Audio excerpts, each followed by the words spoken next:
promesse et de vérité. Toi qui es partout présent, toi qui emplis tout, trésor de grâce et donateur de vie, viens et demeure en nous. Purifie-nous de toute souillure et sauve nos âmes. Toi qui es bonté. Saint Michel, prince des anges, Toi qui te tiens auprès du peuple de Dieu, aide-nous dans le combat contre les forces du mal.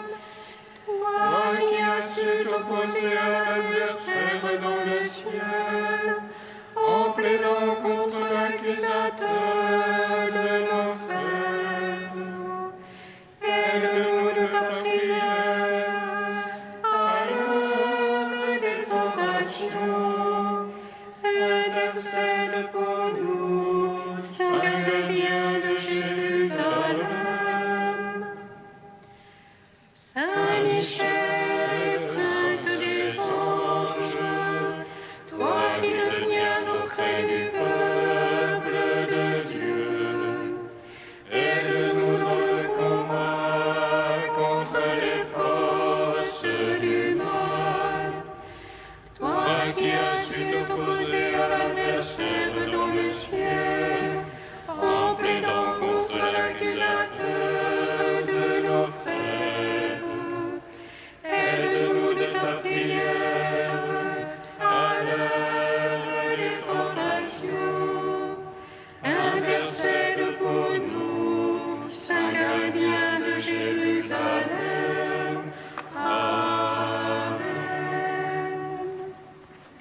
Psaume 118, strophe 13. de mes pères, j'ai reçu l'intelligence pour me tourner vers ta parole. De mes pères, j'ai reçu L'intelligence pour me tourner vers ta parole. que j'aime ta loi, Seigneur. Tout le jour je la médite. Plus que mes ennemis, tu me rends sage. Par tes ordres toujours miens, Plus que mes maîtres, j'ai la finesse. Ton témoignage, je le médite. plus que les anciens, j'ai l'intelligence. Tes préceptes, je les garde. À tout chemin de mal, je me soustrais pour observer ta parole. De tes jugements, je ne me suis détourné. Car c'est toi qui m'enseignes. Quelle est douce à mon balai ta promesse, plus que le miel à ma bouche. Par tes préceptes, j'ai l'intelligence. Et je vais le chemin qui monte. Gloire au Père, au Fils, au Saint-Esprit, pour les siècles, Amen.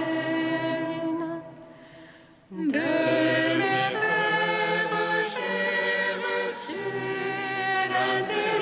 l'intelligence pour me tourner vers ta parole. Psaume 19.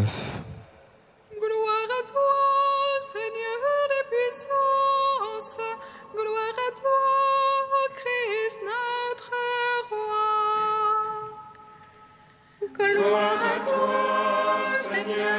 puissance.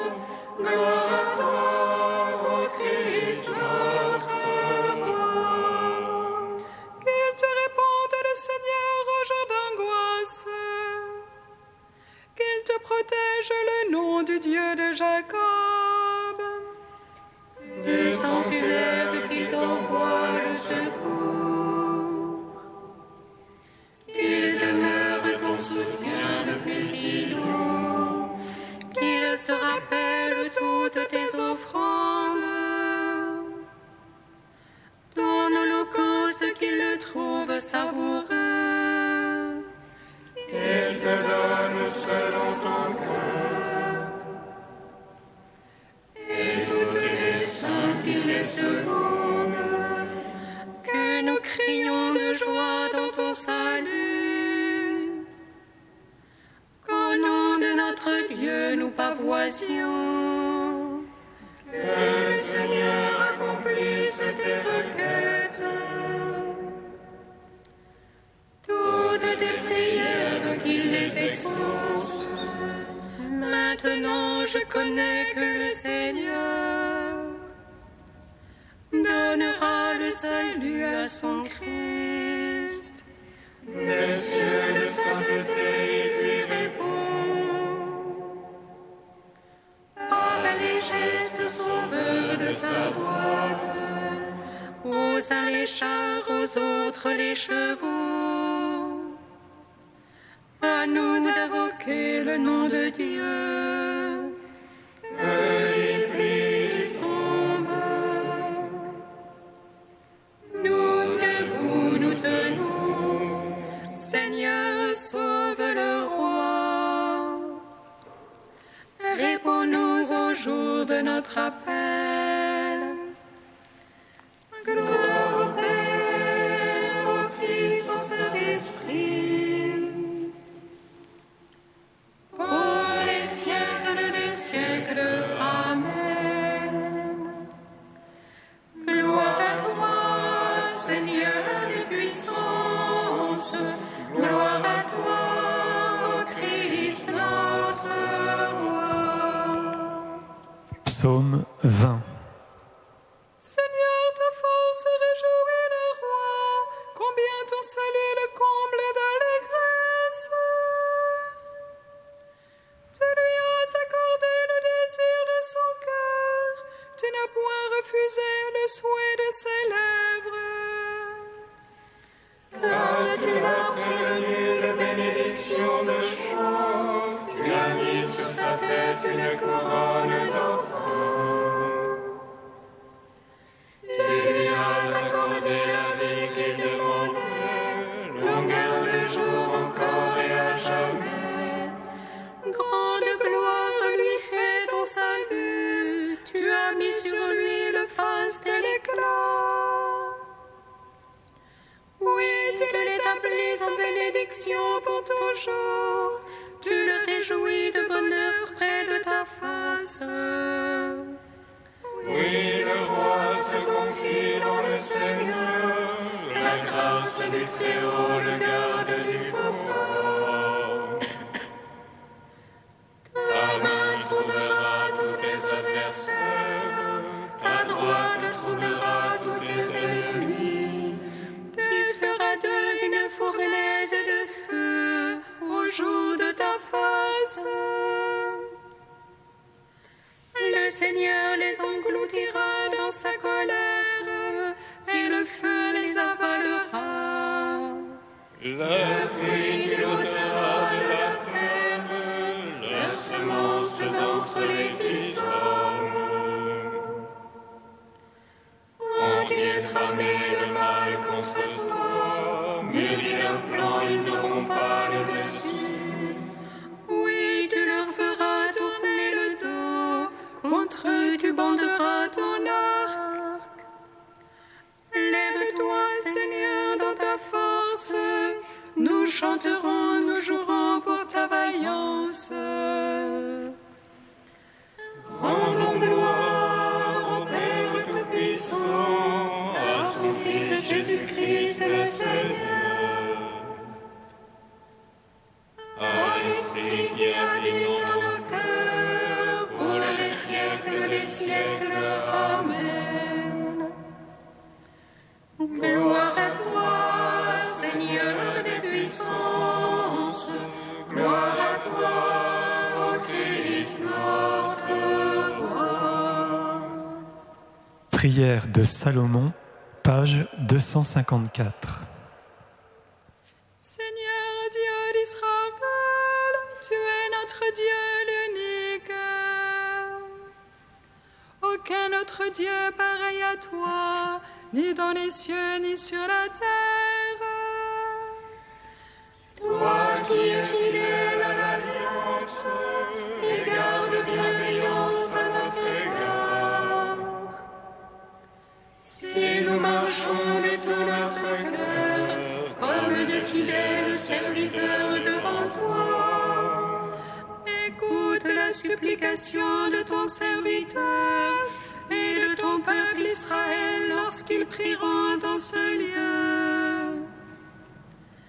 Toi, écoute du lieu où tu résides, écoute mon appel, bénis et pardonne. Quand Israël revient à toi, loue ton nom béni et saint. Prie et supplie vers toi dans le temple. Toi, écoute et pardonne son péché. Écoute au lieu où tu résides, éprouve le repentir des consciences. Rends à chaque homme selon sa conduite, car tu connais son cœur, pardonne et agis. Que tes yeux soient ouverts sur la supplication. Écoute tous les appels lancés vers toi. Car c'est toi qui les as mis à part. Parmi tous les peuples, ils sont ton héritage. Béni soit le Seigneur Dieu, il a accordé le repos à son peuple Israël. Que Dieu soit avec nous comme jadis avec nos pères, qu'il incline nos cœurs vers lui. Tous les peuples de la terre seront instruits. Ils sauront que le Seigneur seul est Dieu. Qu'il n'y en a point d'autre comme lui. Et nous observerons ses lois et ses commandements. Rendons gloire au Père Tout-Puissant, à son Fils Jésus-Christ le Seigneur, À l'Esprit qui habite en nos cœurs, pour les siècles des siècles. Amen.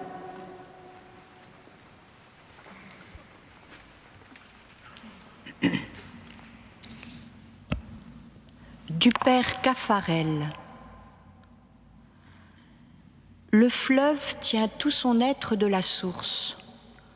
Le Fils de Dieu le tient de son Père. S'il prétendait se suffire, ne dépendre de personne, n'appartenir qu'à soi, il s'anéantirait comme le fleuve coupé de sa source. C'est pourquoi l'attitude foncière du Fils, avant d'être le don, est l'accueil du don du Père. Le Fils de Dieu est éternellement ouvert et accueillant au don du Père éternel. Le Fils est avide du don du Père, avide de ce don qui permet au Père d'être Père en communiquant à son Fils et son être et toutes ses perfections, sainteté, puissance, générosité. C'est pourquoi il faut oser parler de la pauvreté du Fils de Dieu. Il est infiniment, parfaitement pauvre, celui qui n'a rien par lui-même et reçoit tout à chaque instant. Et en même temps, il est infiniment, splendidement riche de la plénitude divine. Quand Jésus proclame « Bienheureux les pauvres », il traduit son expérience la plus intime. Mais accueillir n'est qu'un aspect du visage du Fils, de l'amour du Fils. La vie qu'il reçoit du Père est fondamentalement don. le fleuve reflue vers sa source dans un élan d'émerveillement, de gratitude, d'action de grâce. Ainsi peut-on parler d'une Eucharistie éternelle du Fils, ce don du Fils au Père, toujours jaillissant, et lui aussi sans réserve et sans intermittence, éternellement jeune, éternellement joyeux.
Rendez grâce au Seigneur qui a fait toutes choses nouvelles dans le Christ, car éternel est son amour.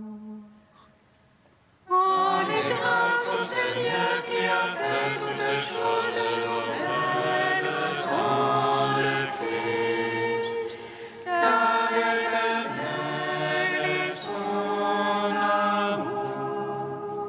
Je pense que le célibat est une bonne chose étant donné les événements redoutables qui nous attendent. Oui, c'est une chose bonne de vivre ainsi. Rendez grâce au Seigneur qui a fait toutes choses nouvelles dans le Christ, car éternel est son amour. Lecture de la première lettre de saint Paul apôtre aux Corinthiens.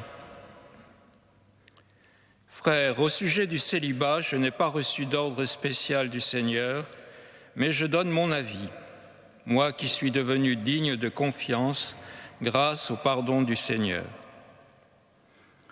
Je pense que le célibat est une bonne chose, étant donné les événements redoutables qui nous attendent. Oui, c'est une chose bonne de vivre ainsi. Tu es marié, ne cherche pas à te séparer de ta femme. Tu n'as pas de femme, ne cherche pas à te marier. Si cependant tu te maries, ce n'est pas un péché. Et si une jeune fille se marie, ce n'est pas un péché. Mais ceux qui choisissent cette vie y trouveront des épreuves, et c'est cela que moi je voudrais vous éviter. Frères, je dois vous le dire, le temps est limité.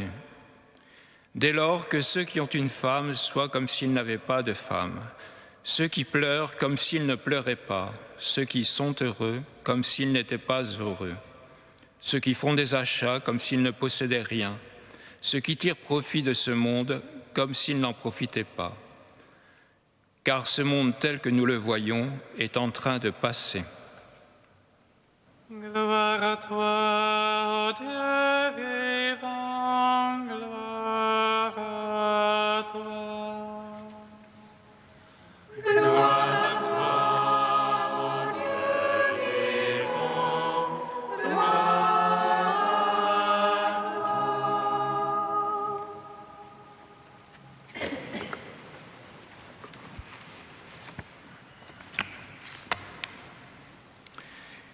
Une lecture un peu rapide de ce texte pourrait nous laisser penser que l'apôtre Paul conseille aux chrétiens de Corinthe d'être tout à fait indifférents à la vie de ce monde d'ici-bas.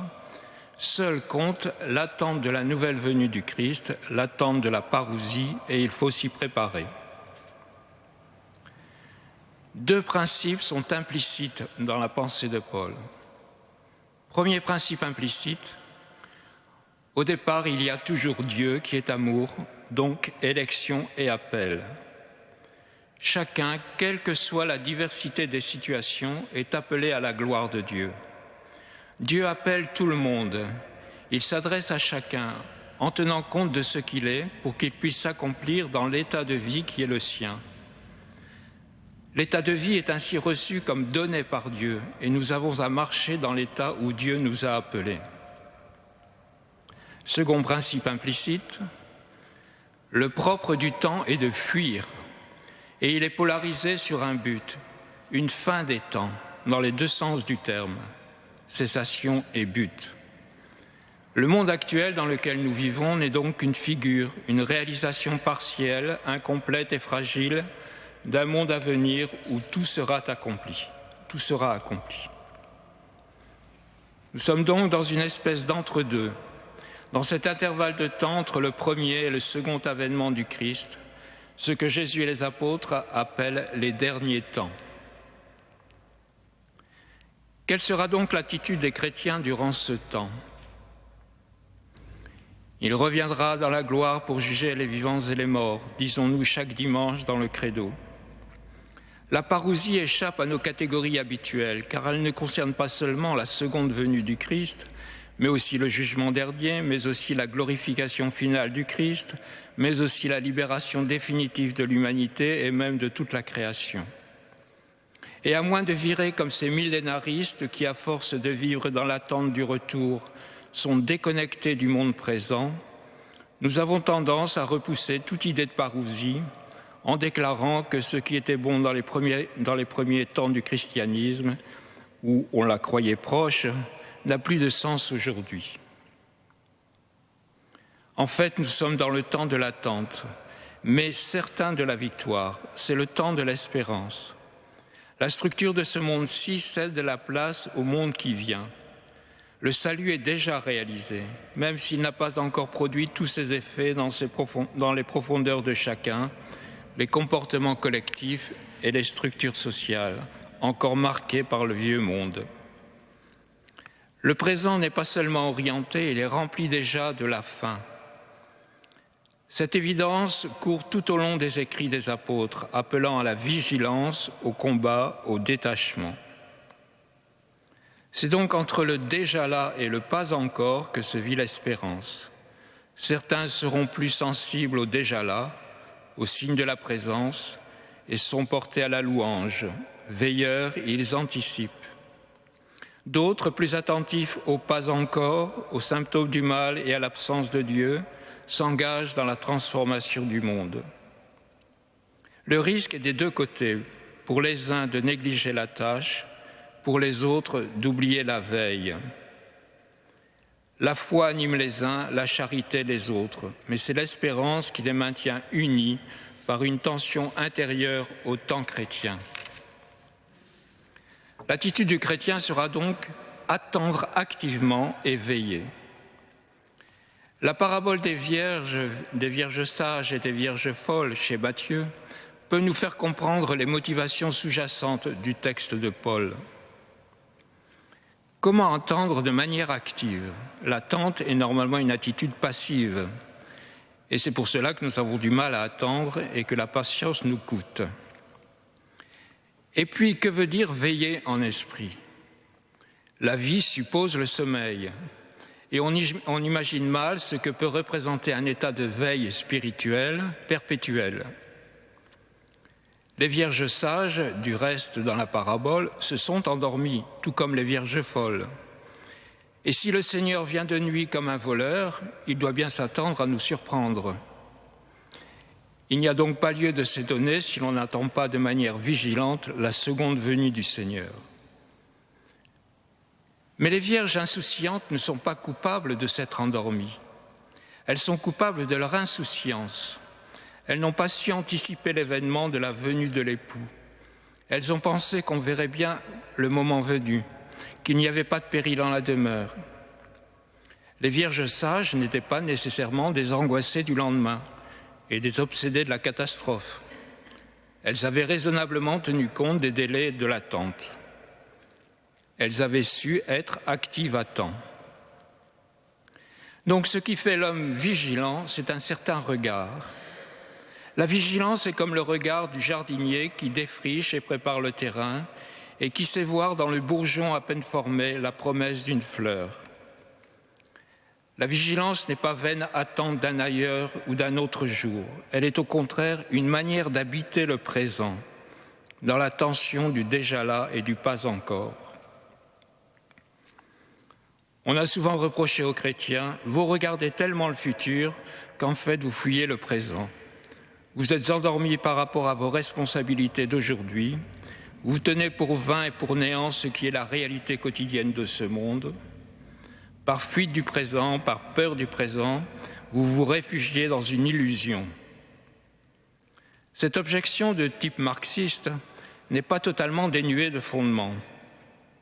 Trop souvent, le christianisme a été vécu comme un défaut de responsabilité ou comme une infantilisation par rapport à ce que nous devions faire, à ce que Dieu attendait de nous dans le monde et dans nos vies. Il est vrai qu'un jour, Jésus prend un petit enfant, qu'il le montre comme exemple et qu'il dit « Le royaume des cieux appartient à ceux qui lui ressemblent ». Il ne dit pas qu'il appartient aux enfants, comme s'il n'appartenait pas aux adultes, mais à ceux qui ressemblent aux enfants. Ce faisant, il ne nous invite pas à nous infantiliser, à perdre le sens de nos responsabilités d'hommes, de femmes adultes dans notre monde. Il nous dit qu'aussi installés soyons-nous dans nos vies, dans nos richesses, dans nos affections, dans nos responsabilités, dans notre situation, il faut que nous restions aussi désireux du futur que le sont les enfants.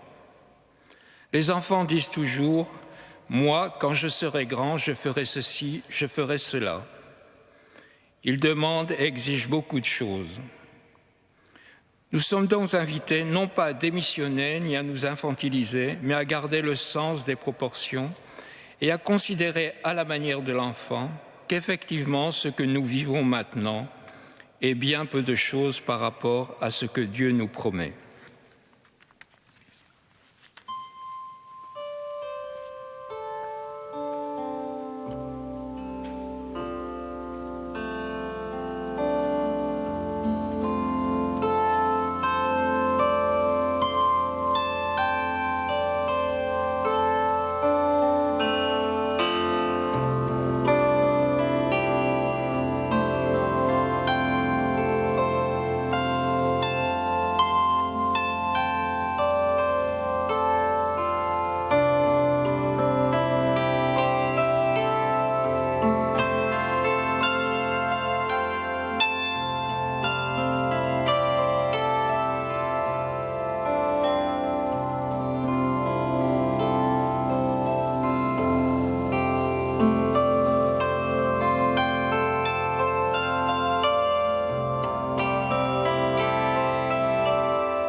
Seigneur, entends notre prière, écoute-nous, exauce-nous.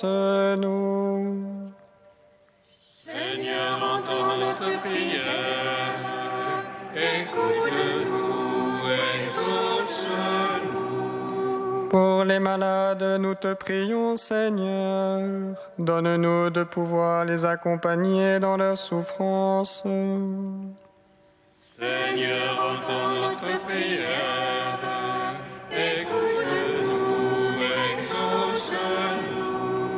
Pour les prisonniers, nous te prions, Seigneur. Ouvre-leur le chemin de la liberté intérieure. Seigneur, entends notre prière. Écoute-nous, exauce-nous. Pour les personnes délaissées, nous te prions, Seigneur. Sois leur réconfort, donne-leur ta paix.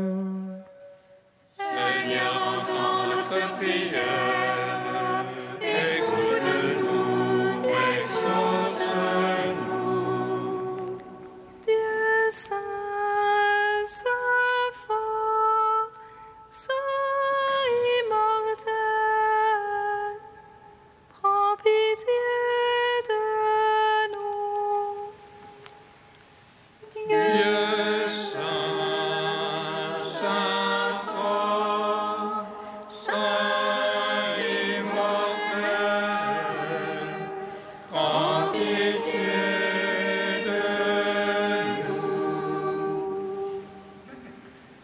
Dieu saint, saint fort, saint immortel, prends pitié de nous. Gloire au Père et au Fils et au Saint-Esprit, maintenant et toujours et dans les siècles des siècles. Amen. Saint immortel, prends pitié de nous. Dieu saint, saint fort, saint immortel, prends pitié de nous. Unis dans un même esprit, nous pouvons dire avec confiance la prière que nous avons reçue du Sauveur.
Dieu qui a envoyé ton Fils pour nous sauver et pour faire de nous tes enfants d'adoption, regarde avec bonté ceux que tu aimes comme un Père. Puisque nous croyons au Christ, accorde-nous la vraie liberté et la vie éternelle. Par Jésus-Christ, ton Fils, notre Seigneur et notre Dieu, qui règne avec toi et le Saint-Esprit, maintenant et pour les siècles des siècles. Amen. Bénissons le Seigneur. Nous rendons grâce à Dieu. Amen.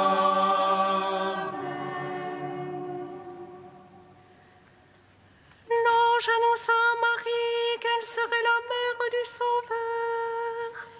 Et elle conçut de l'Esprit Saint. Réjouis-toi, Marie, pleine de grâce, le Seigneur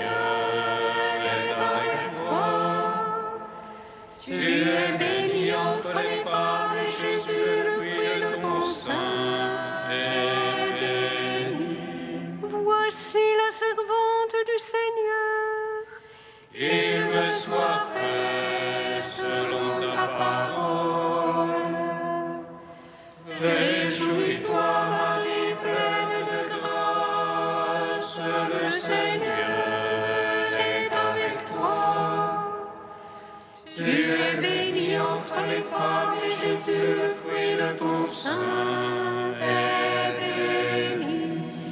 Et le Verbe s'est fait chair, et il a demeuré parmi nous. Réjouis-toi, Marie, pleine de grâce, le Seigneur est avec toi. Tu es bénie entre les femmes, et Jésus, le fruit de ton sein, est béni. Prie pour nous, Sainte Mère de Dieu, afin que nous soyons rendus dignes des promesses du Christ.